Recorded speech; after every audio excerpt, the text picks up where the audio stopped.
Coast and the East Coast.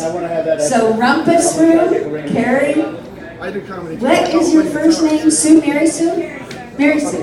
Okay, you guys, I do comedy on the West and East Coast, so I'm coming out as bi-coastal. There you go. That's your joke. Good night.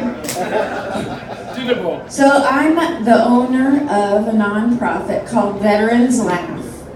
So I go around and make comedy for veterans, and after you get to come up to me and tell me some junk in your life that you can't make funny, and I'll help you make it funny. So that's what I do. That's not a joke. So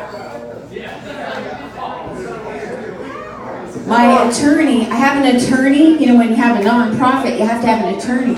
My attorney and I are huge Sonny and Cher fans. So he's pro bono. Bonus, that's a music joke. It counts. I'll be your drummer, pro bono. Yes. You guys, I love to be heckled. If you heckle me, that means you have stuff I can add, and that's the agreement. Perfect. So I'm in Portland's funniest contest. But the problem is, I didn't have my reading glasses. I thought it said punniest. Now I'm in trouble. I'm in trouble. You're always in trouble. Always. Thank you. That's a good line. That's a keeper there. So, I know that I'm the 10th person up that night, the last person on June 12th to do her comedy, if I'm still awake. And so when I'm up there, at least one time I'll be the last comic standing up.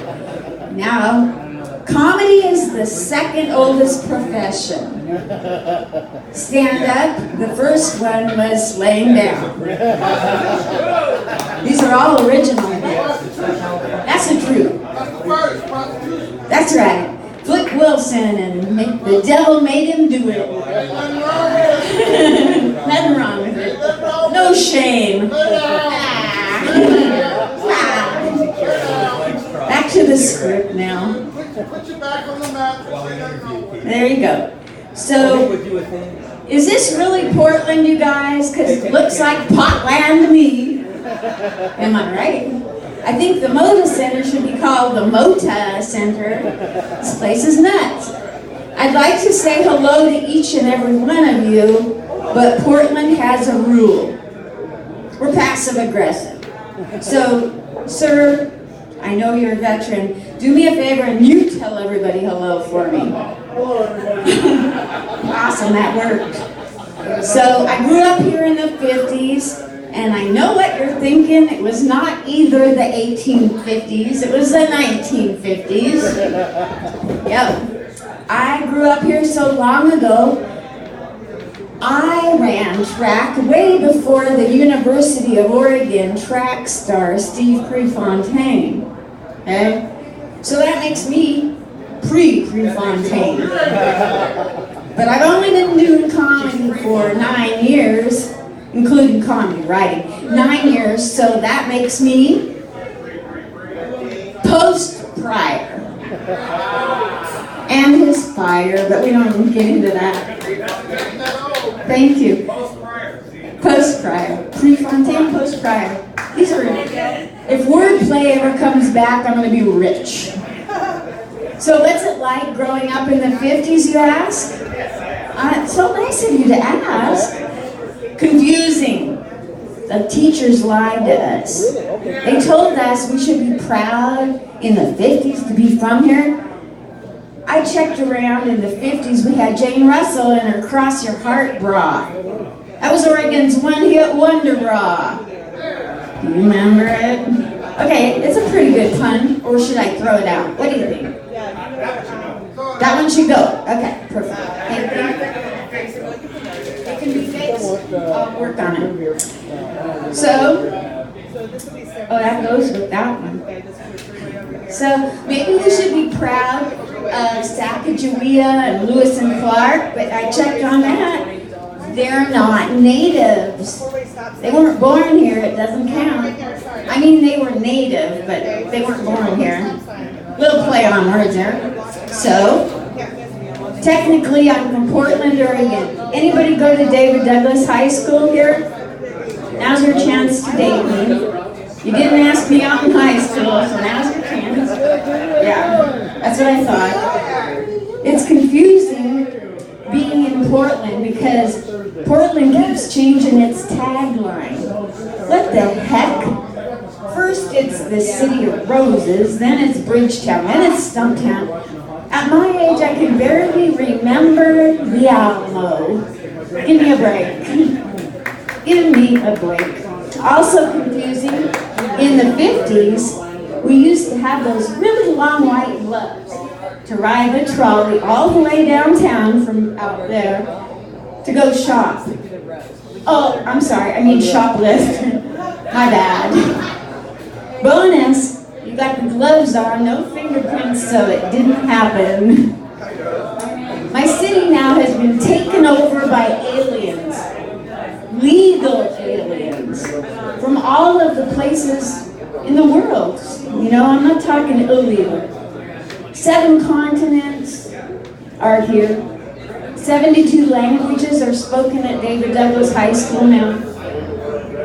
Portland boasts the most amount of strip clubs per capita. And I don't even know what per capita means. Give me a break. They have drag queen festivals. You're picturing me in one. Stop it.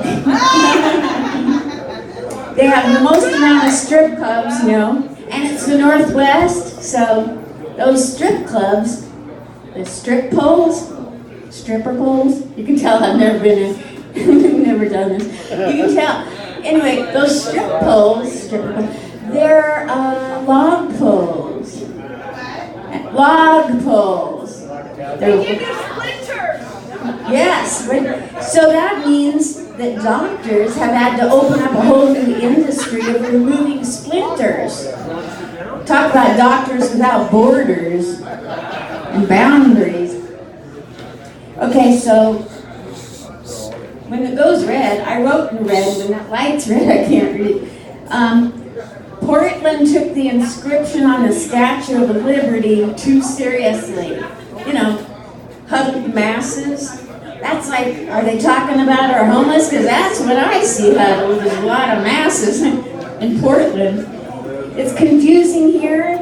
I'm already pre-Fontaine and post-Pryor. I'm not taking my clothes off for nobody. Forget about it. So I got a chance to go do comedy in New York for 3 months. And I'm moving there for good. I'm twice a week scheduled at Comic Strip Live, Upper East Side, Gladys Simon Room, so come and see me. So when I got to New York that day, I looked up and saw the Empire State Building. And you know how you hear a voice in your head? And any psych patients in here? I heard the Mary Tyler Moore thing, you know, you're gonna make it after all, whatever. And so much for my voice. And so then I heard another voice. Get out of the bike lane, you crazy witch with a bee. I needed a shrink. I wasn't even in New York City for an hour, 1 hour. So I went out and got me the best shrink tax dollars could buy me, because I'm a veteran. Okay, I earned it, whatever. And instead of helping me find my identity, like a normal ID theft person, she started stealing my identity, not in my purse like normal. No, she starts taking all my symptoms. Do you know, I told her I get headaches, and she had the nerve to tell me she had headaches. So I upped the ante. I started making up stories like Michael Jackson came back to life, and he's on stage with his sister Janet, and they are at the Super Bowl again, and they both have a malfunction at the same time. That kind of headache. What kind of malfunction? Janet had this one, and he had that one.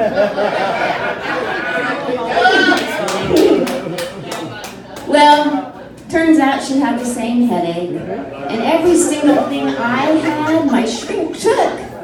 So, I took her husband. In my mind, I'm from Portland. I had him do it. Just kidding. So that's about my set. But I always love to leave people wanting just a little bit more. Can you relate?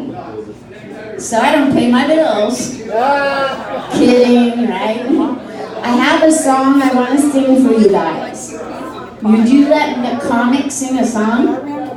I'll go get my cell phone. 1 second.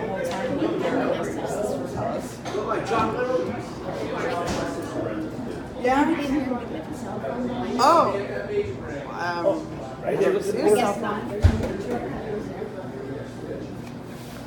That's what I'm saying. Thank you.